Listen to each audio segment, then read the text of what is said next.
ಓಂ ಗಂ ಗಣಪತಯೇ ನಮಃ. ನಿತ್ಯಭಕ್ತಿ ಕಾರ್ಯಕ್ರಮಕ್ಕೆ ಸುಸ್ವಾಗತವನ್ನು ಕೋರುತ್ತಾ, ಗಣೇಶ ಚತುರ್ಥಿಯ ಫಲ, ಗಣೇಶ ಚತುರ್ಥಿಯ ಫಲ ನಮಗೆ ಎಷ್ಟರ ಮಟ್ಟಿಗೆ ಫಲವನ್ನು ಕೊಡುತ್ತೆ, ಹಾಗೆ ಈ ಹಬ್ಬವನ್ನು ಆಚರಣೆ ಮಾಡ್ಕೊಳ್ತಕ್ಕಂಥ ಸಂದರ್ಭ, ಆ ಗಣೇಶನನ್ನು ಆರಾಧನೆ ಮಾಡ್ಕೊಳ್ತಕ್ಕಂಥ ಸಂದರ್ಭ, ಆ ಗಣೇಶನನ್ನು ತಂದು ಮನೆಯಲ್ಲಿ ಕೂರಿಸಿ ಪ್ರತಿಷ್ಠಾಪನೆ ಮಾಡ್ಕೊಳ್ಳೋದ್ರಿಂದ, ಹಾಗೆ ಗಣೇಶನಿಗೆ ವಿಧ ವಿಧವಾದ ಪೂಜೆಗಳು ಮಾಡ್ಕೊಳ್ಳೋದ್ರಿಂದ ಆ ಗಣೇಶನನ್ನು 1.5 ದಿನ ಇರ್ಬೋದು, 5 ದಿನ ಇರ್ಬೋದು, 7 ದಿನ ಇರ್ಬೋದು, 10 ದಿನ ಇಡ್ತಕ್ಕಂಥ ಒಂದು ಯೋಗ, ಹಾಗೆ ಉತ್ಸವಗಳನ್ನು ಮಾಡ್ತಕ್ಕಂಥದ್ದು, ಇದರಿಂದ ನಮಗೇನು ಫಲ, ಹಾಗೆ ಗಣೇಶನನ್ನು ಯಾಕೆ ನೀರಿಗೆ ಬಿಡಬೇಕು, ಗಣೇಶನ ಒಂದು ಪ್ರತಿಷ್ಠಾಪನೆಯ ಸಂದರ್ಭದಲ್ಲಿ ಚಂದ್ರ ದರ್ಶನ ಯಾಕೆ ಮಾಡಬಾರ್ದು, ಅದರ ಜೊತೆಗೆ ಗಣೇಶನ ಇದರ ಒಂದು ಪ್ರತಿಷ್ಠಾಪನೆಯಿಂದ ನಮಗೆ ಯಾವ ಯಾವ ಫಲಗಳು ಸಿಗುತ್ತೆ ಅಂತಕ್ಕಂಥದ್ದನ್ನು ನಾವು ಇವತ್ತಿನ ದಿವಸ ತಿಳ್ಕೊಬೇಕಾಗಿರುತ್ತೆ. ಅದರ ಜೊತೆಗೆ ನಮಗೊಂದು ಪ್ರಶ್ನೆ ಎಲ್ರಿಗೂ ಉದ್ಭವಿಸ್ತಾ ಇರುತ್ತೆ, ನಾವು ಗಣೇಶನ ತರ್ತಾ ಇರ್ತಕ್ಕಂಥ ಸಂದರ್ಭ ಅಥವಾ ಪ್ರತಿಷ್ಠಾಪನೆ ಮಾಡಿದಂಥ ಸಂದರ್ಭದಲ್ಲಿ ಏನಾದರೂ ಭಗ್ನ ಆದರೆ, ಏನು ಭಿನ್ನ ಆದರೆ ಏನಾದರೂ ತೊಂದರೆ ಇದೆಯಾ, ಅದರಿಂದ ಕಂಟಕಗಳೆದುರಾಗ್ತಕ್ಕಂಥ ಏನಾದರೂ ಒಂದು ವಿಶೇಷ ಇದೆಯಾ ಅಂತಕ್ಕಂಥದ್ದನ್ನು ನಾವು ತಿಳ್ಕೊಳ್ಳೋಕೆ ಹೋದಾಗ, ಇವತ್ತಿನ ದಿವಸ ಗಣೇಶ ಚತುರ್ಥಿಯನ್ನು ಭಾದ್ರಪದ ಮಾಸದ ಶುಕ್ಲ ಪಕ್ಷದ ಚತುರ್ಥಿಯ ದಿನ ಆಚರಣೆ ಮಾಡ್ಕೊಳ್ತಕ್ಕಂಥ ಈ ಸಂದರ್ಭಕ್ಕೆಯೇ ವಿಶೇಷವಾದ ಒಂದು ಯೋಗ ಕೂಡ ಇರುತ್ತೆ. ಯಾಕೆಂದರೆ ಈ ಒಂದು ಸಂದರ್ಭಗಳು ನಾವು ಯಾವಾಗಲೂ ಹೇಳ್ತಾ ಇರ್ತೀವಿ, ಆಷಾಢ ಹುಣ್ಣಿಮೆಯಿಂದ ಕಾರ್ತಿಕ ಹುಣ್ಣಿಮೆಯ ತನಕ 120 ದಿನ ಏನಿದೆ, ಇದು ಬಹಳ ಕೆಟ್ಟ ದಿನಗಳು ಕೂಡ ಆಗಿರುತ್ತೆ, ಕೆಟ್ಟ ಲಹರಿಗಳಿರ್ತಕ್ಕಂಥ ದಿನ ಕೂಡ ಇದಾಗಿರುತ್ತೆ, ವಿನಾಶಕಾರಿ ತಮೋಗುಣಗಳನ್ನು ಹೊಂದಿರತಕ್ಕಂಥ ದಿನ ಕೂಡ ಇದಾಗಿರುತ್ತೆ. ಅದರಲ್ಲೂ ಕೂಡ ಭಾದ್ರಪದ ಮಾಸದ ಶುಕ್ಲ ಪಕ್ಷದ ಚತುರ್ಥಿಯಿಂದ ಅನಂತ ಚತುರ್ಥಿಯ ತನಕ ಈ ದಿನಗಳೇನಿದೆ, ಈ ದಿನಗಳಲ್ಲಿ ಇಡೀ ಪ್ರಕೃತಿಯಲ್ಲಿ ಬ್ರಹ್ಮಾಂಡದಲ್ಲಿ ಒಂದು ಋಣಾತ್ಮಕ ಶಕ್ತಿಗಳು ಹರಿದಾಡ್ತಾ ಇರುತ್ತೆ.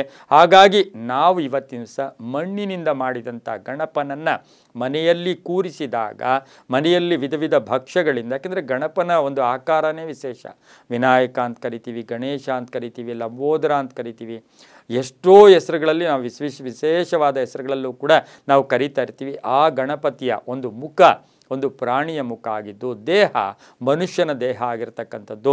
ಇನ್ನು ಗಣೇಶ ಚತುರ್ಥಿ ಅಂದರೆ ಗಣೇಶನು ಆವಿರ್ಭವಿಸಿದ ದಿನ, ಜನನದ ದಿನ ಅಂತೂ ಕೂಡ ನಾವು ಕರಿತೀವಿ. ಈ ದಿನ ನಾವೇನು ಮಾಡ್ತೀವಿ, ಗಣೇಶನನ್ನು ಕೂರಿಸಿ ಗಣೇಶನಿಗೆ ವಿಧ ವಿಧವಾಗಿ ನಾವು ಭಕ್ಷ್ಯಗಳನ್ನು ಮಾಡ್ಕೊಳ್ತಕ್ಕಂಥ ಸಂದರ್ಭ, ಆರಾಧನೆ ಮಾಡ್ಕೊಳ್ಳೋದು, ಉತ್ಸವ ಮಾಡ್ಕೊಳ್ಳೋದು.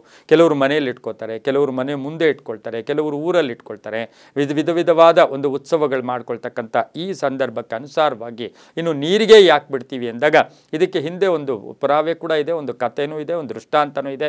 ವ್ಯಾಸ ಮಹಾನುಭಾವರು ಗಣಪತಿಯ ಮುಖೇನ ಭಾಗವತವನ್ನು ಬರೀತಕ್ಕಂಥ, ಮಹಾಭಾರತ ಬರೀತಕ್ಕಂಥ ಆ ಸಂದರ್ಭಕ್ಕೆ ಅನುಸಾರವಾಗಿ ನೋಡೋಕೆ ಹೋದಾಗ ಶರೀರ ಎಲ್ಲ ಹೀಟ್ ಬಂದ್ಬಿಟ್ಟಿರುತ್ತೆ, ವಿಪರೀತ ಬಿಸಿ ಬಂದಾಗ ಆ ಗಣಪತಿಯನ್ನು ಸರಸ್ವತಿ ನದಿಯಲ್ಲಿ ಅವರು ಅಲ್ಲಿ ಎಲ್ಲೋ ಒಂದು ಕಡೆ ಮುಳುಗಿಸಿ, ಅಲ್ಲಿ 3 ಸಾರಿ ಮುಳುಗಿಸಿ, ಅಲ್ಲಿಂದ ಅವರು ಎಲ್ಲೋ ಒಂದು ಕಡೆ ನಾವು ನೋಡೋಕೆ ಹೋದಾಗ ಕೈಲಾಸಕ್ಕೆ ಕಳಿಸಿದಂಥ ಆ ಸಂದರ್ಭಕ್ಕೆ ಅನುಸಾರವಾಗಿ ಅದಕ್ಕೆ ನಾವು ಆ ಒಂದು ಗಣಪತಿಯನ್ನು 3 ಸಾರಿ ನೀರಲ್ಲಿ ಮುಳುಗಿಸಿ ನೀರಿಗೆ ಬಿಡಬೇಕು ಅಂತ ಕೂಡ ಹೇಳ್ತೀವಿ. ಯಾಕೆಂದರೆ ಗಣಪತಿಯನ್ನು ಪ್ರತಿಷ್ಠಾಪನೆ ಮಾಡಿ ಅನಂತ ಚತುರ್ದಶಿಯ ತನಕ ಇಟ್ಕೊಳ್ಳೋರು ಇದ್ದಾರೆ. ಇದರಿಂದ ಏನಾಗುತ್ತೆ, ವಿದ್ಯೆ ಬರುತ್ತೆ, ಬುದ್ಧಿ ಬರುತ್ತೆ, ಆಲೋಚನೆಗಳು ಬರುತ್ತೆ, ನಮಗೆ ಗ್ರಹದೋಷಗಳು ದೂರ ಆಗುತ್ತೆ. ಗಣಗಳ ಒಡೆಯ ಕೂಡ ಗಣಪತಿ ಅಲ್ವಾ, ಹಾಗಾಗಿ ಬಹಳಷ್ಟು ಶುಭ ಆಗ್ತಕ್ಕಂಥದ್ದು. ಗಣೇಶ ಚತುರ್ಥಿಯನ್ನು ನೀವು ಸಣ್ಣ ಪುಟ್ಟದಾಗಿ ಮಾಡಿದ್ರೂ ಕೂಡ ಅದರಿಂದ ಶುಭ ಫಲಗಳು ಬರುತ್ತೆ. ಮನೆಯಲ್ಲಿ ಧನಾತ್ಮಕ ಶಕ್ತಿಗಳು ಕೂಡ ಉದ್ಭವಿಸ್ತಕ್ಕಂಥ ಸಾಧ್ಯತೆ ಇರೋದ್ರಿಂದ, ಇನ್ನು ಭಂಗ ಆದರೆ ಅಥವಾ ಏನಾದರೂ ಭಿನ್ನ ಆದರೆ, ಒಡೆದೋಗಿದ್ದರೆ